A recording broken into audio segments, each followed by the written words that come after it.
Assalamualaikum warahmatullahi wabarakatuh. Perkenalkan, nama saya Sri Putri Pangestuni Bulan Ramadona dari Offering B kelompok 7. Saya ditugaskan untuk menjelaskan di area baca nomor 4. Manusia sebagai sumber daya.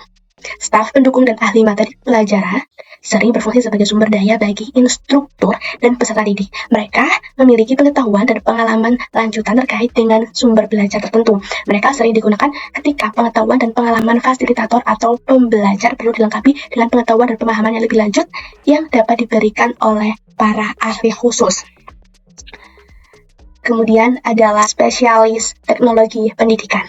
Spesialis teknologi pendidikan berfungsi untuk memahami banyaknya pilihan sumber daya yang tersedia saat ini, karena penggunaan teknologi telah menjadi lebih luas dan lebih banyak pengetahuan teknis yang diperlukan untuk menggunakan teknologi. Kebutuhan akan spesialis teknologi pendidikan di sekolah-sekolah, universitas, dan organisasi bisnis dan pemerintahan bahkan lebih jelas daripada di masa lalu. Selanjutnya yaitu materi pelajaran. Subject Matter Experts SMES adalah contoh sumber daya yang baik untuk digunakan dan biasanya dirujuk sebagai sumber daya bagi mereka yang terlibat dalam desain instruksi. Pada tahap awal proses pengembangan instruksional atau SMES berpartisipasi dalam keputusan tentang konten apa yang sesuai untuk instruksional tersebut. Dalam hal ini, guru ahli yang bertindak sebagai konsultan dan akan dianggap sebagai sumber daya dan sumber daya instruksional. Selanjutnya adalah pengaturan sebagai sumber daya. Bagian penting dari desain instruksional yang baik yaitu menciptakan konteks yang tepat untuk pemecahan masalah dan kegiatan peningkatan kinerja. Baru-baru ini, ketika teori pembelajaran konstruktivis menjadi lebih populer, upaya untuk mengatur lingkungan belajar yang otentik, kompleks, dan kaya informasi telah meningkat. Ini sumber daya masyarakat. Sumber daya masyarakat ini yaitu cara siswa berinteraksi dengan sumber daya masyarakat. Biasanya dengan melakukan perjalanan ke salah satu lokasi, yaitu dengan melakukan kunjungan lapangan. Kemudian contohnya lagi yaitu study tour, yaitu perjalanan keluar kelas untuk mempelajari proses orang dan objek nyata, sering tumbuh dari kebutuhan siswa akan pengalaman langsung. Hal tersebut membuat siswa agar bisa memahami fenomena yang tidak dapat dibawa ke dalam kelas untuk observasi dan studi. Selanjutnya yaitu kunjungan lapangan virtual.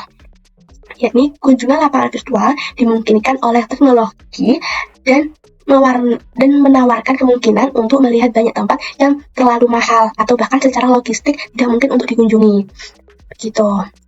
Oke, selanjutnya yaitu lingkungan belajar yang kaya informasi.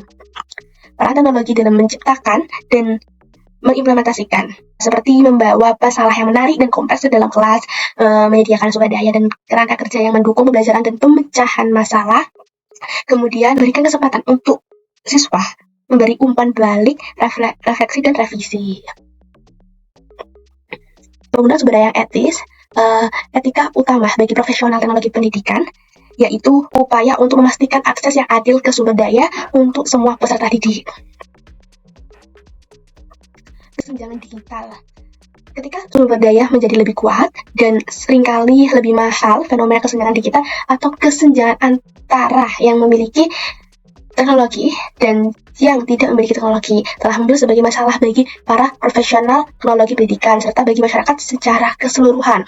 Kesenjangan ini paling jelas terkait ketika membandingkan sekolah di negeri kaya dengan sekolah di negeri miskin. Meskipun bahkan di negara kaya pun masih ada kesenjangan sumber daya yang nyata antara sekolah kaya dan miskin. Dengan cara mengatasi situasi ini, uang hibah sering digunakan untuk melengkapi sumber daya teknologi di lingkungan yang lebih miskin. Dan spesialis teknologi pendidikan akan sering berfungsi sebagai penulis dan koordinator hibah utama, terutama untuk hibah yang lebih besar. Oke, selanjutnya yaitu aksesibilitas dan desain universal. Akses informasi yang sama untuk semua pegawai federal dibahas ketika Undang-Undang Rehabilitas tahun 1973. Yang berisikan masyarakat penyandang disabilitas memiliki kesamaan dalam teknologi. Intinya disebutkan bahwa sumber daya, terutama teknologi elektronik dan informasi harus dapat diakses oleh penyandang disabilitas. Aksesibilitas dapat dicapai baik dengan merancang sumber daya agar dapat diakses atau dengan meningkatkan sumber daya yang ada menggunakan alat aksesibilitas yang tersedia. Meskipun desain universal tidak serta-merta menyelesaikan masalah aksesibilitas, ada baiknya memastikan bahwa desain dirancang dengan mempertimbangkan kebutuhan potensi yang beragam. Sekian penjelasan dari saya, kurang lebihnya mohon maaf. Wassalamualaikum warahmatullahi wabarakatuh.